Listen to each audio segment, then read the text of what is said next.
eventually, once we've done that and we've, for example, created an event, yearly event called Go for Europe, and we started getting investors from all over the world, including China and the US. So we decided to rebrand our annual event and we started calling it Go for Israel, which is more reflective of what we really want to achieve, to convince international investors to go for Israel. We've done, for example, 5 events in China from 1,000 to 3,000 people. One of the events we had 300 entrepreneurs from Israel. And we always enjoy when we have the opportunity to promote Israeli companies worldwide. Welcome to 20-Minute Leaders. Just sit back, relax, and learn from the leaders of today. It's a journey. Each one is different, unique, inspiring. Let's get started. This episode is powered by J Ventures, a community-driven VC fund in Silicon Valley, in partnership with Leumi Tech, sponsored by Homeward Ventures, Hippo Insurance, Upwest Labs, Synergy Global, Hillel at Stanford, Leap, Birthright Excel, Serona Partners, and in media partnership with C-Tech. Welcome to another episode of 20-Minute Leaders. Today, we're going to be talking about the history of the Israeli high-tech ecosystem with Edouard Cukierman, founder and managing partner of Catalyst Investments and serves as the Chairman of Cukierman Co investment house. Since its establishment in 1993, Cukierman Co investment house has been engaged in more than $8 billion cross-border transactions across industries. Catalyst Investments was established in 1999 by Edouard Cukierman, Yair, Shamir, and Boaz. With over $300 million under management, the fund supports the long-term growth of medium-sized Israeli companies with innovation in global markets. Edouard Cukierman, welcome to 20-Minute Leaders. How are you? I'm fine. Thank you for hosting me. Thank you. Thank you very, very much for being here. I'm so honored to have you here. You know, really one of the pioneers of the Israeli tech ecosystem. There's no other way to say this. With Catalyst Investments and Cukierman Investment Co, an investment house, and you've been investing in Israel, I think, just about 1999, at least from Catalyst Investments, and you've seen what's happening with the startup nation. And with our conversation right before this, you're talking about it not just from a financial point of view, but really from a Zionist point of view, and your love for this place and your love for what's happening here. And if you going through the website immediately, you're talking about mature Israeli companies, which is not, the traditional way that VCs talking about growing, maturing companies in this ecosystem. So I'm really excited to dive deep with you in these 20 minutes. Welcome. Thank you, and I'm glad to join. It doesn't make me younger when you tell about my history, but it's true that I started my first venture fund in 1993, so it was 28 years ago, and at that time we were only 3 venture funds in Israel. 3. And today there are 380 Israeli venture funds plus 100 international funds. So the industry has evolved in an amazing way in the last 28 years. Take me back 28 years, 1993. Why start a VC fund? Nobody's doing it. Why are you doing it? At the time, I just came back from INSEAD. I did my MBA in Fontainebleau. I studied in the Technion, and I studied, during my studies, my MBA study, I thought about what could be interesting to create after my MBA. And venture industry is something that attracted me. I studied before in the Technion, and I used to work during my studies to help Technion licensing their technology to European companies. And what we've seen is that many of the entrepreneurs or people that develop technology had difficulty getting funding. That's why I saw that while I was studying there, I worked on a business plan, how to create a venture fund, which is something I implemented just after my studies. Tell me the story of the founding of it and how does it actually all take place? I mean, the real kickoff of our investment banking activity was when we took our own venture fund public in 1997 in Europe. It was at the first IPO of an Israeli company in continental Europe. I did that at the time with my father and uncle. They were both CEOs of French banks. And eventually we had 5,000 European investors when the first fund I managed went public in 97.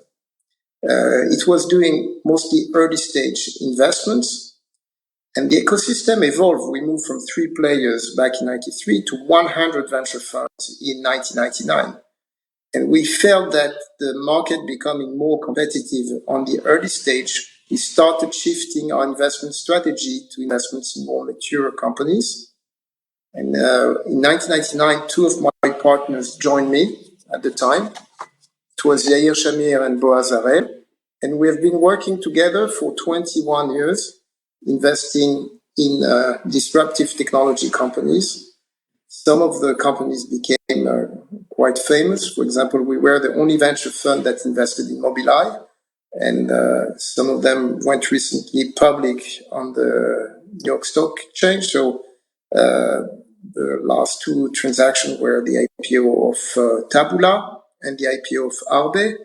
So we have seen quite a lot of unicorns being built under with the funding of Catalyst, and we're quite proud of that.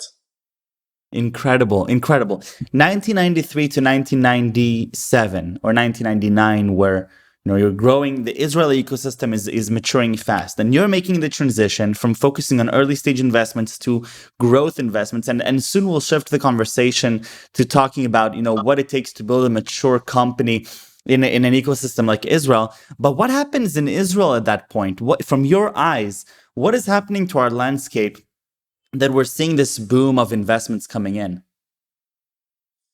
Well, one of the challenges that had impacted the industry is the crisis of 2000 and the crisis of 2008.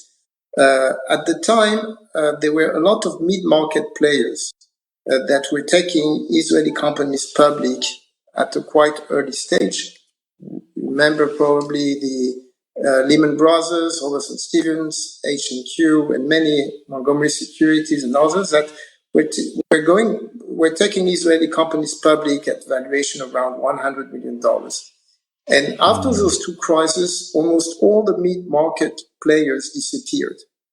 And the lead bankers, whether it's Citi, Goldman Sachs, JP Morgan, and others, they are all looking for unicorns, companies that are valued above $1 billion in order to take them public on the NASDAQ. Therefore, there was a need for additional funding so that those companies, Israeli companies, could grow to reach a critical size of sales of above $100 million in order to be ready for an IPO on the NASDAQ. And it created a lot of pressure on many early stage companies that couldn't get funding. So that's one of the reasons why we shifted our investment strategy to more mature companies. If you look at the statistics today, if you see for transaction where the exit is above $100 million, it takes on average 16 years from the day that the company was established to the day the exit is realized. And the early stage venture fund, very often, even if they are a great portfolio company, are getting stuck in companies where they don't have liquidity during the life cycle of the fund. This is one of the reasons why we allocate more resources in mature companies and also doing direct secondary transactions. Wow. Okay. And so you're talking about growth and you're talking about mature companies. It's the talk about mature companies that you've started a long time ago, from a young entrepreneur's lens, really is only taking Israel by a storm in the last few years. What's the vision behind mature companies? So where and why go so early, before other players talking about growing mature companies within Israel? I mean, the big problem is the time to exit, which I explained, and also the need of getting private funding before doing an M&A or going public. And there was a growing demand.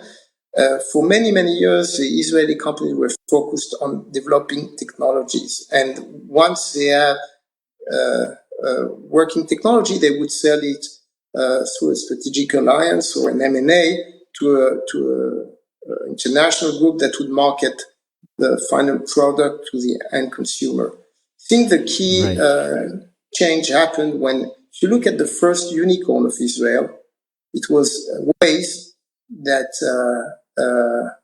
reached a value of above $1 billion. And that was the first company that sold their product or provided their product to the consumer, to the end consumer. The internet changed a lot of things in the industry.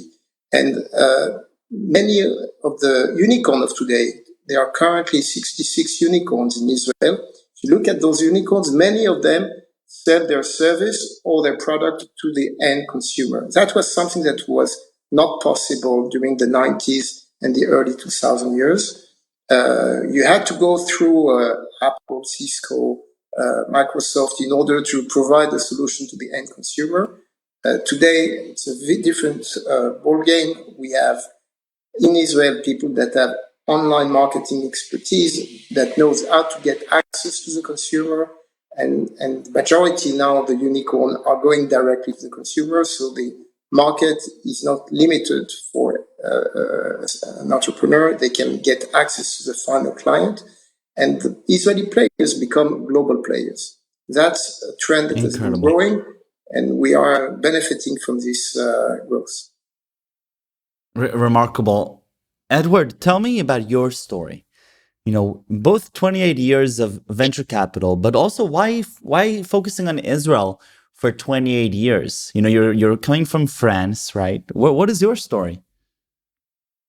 I mean, I was educated in France, but my mom is Israeli and my father is French.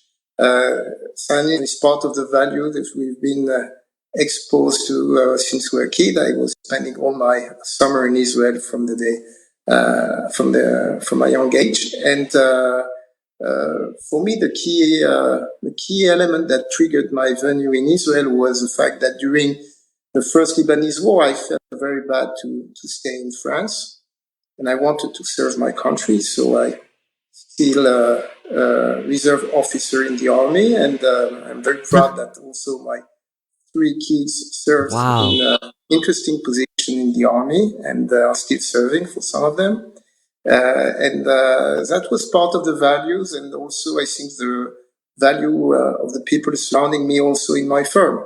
I have, Yair Shamir, that was minister in the previous government, and Boaz Harel, that have been very big supporter of Israel, but also some of my investors that backed me from the beginning, like the Auto Group and other European investors that supported our activities for 28 years with the idea of helping Israeli companies to become market leaders. And we enjoy doing that until today. Was that a part of the core vision 28 years ago when you, or throughout the 28 years, is this something that is top of mind for you, your role within the Israeli ecosystem besides the financial and upside part of the venture capital world?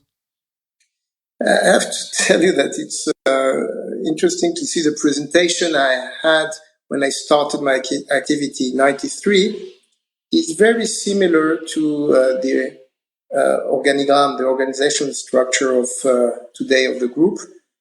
We had this vision of trying to help Israeli companies to develop their activities in Europe. That was the initial vision. That's because of our family network and our link to Europe.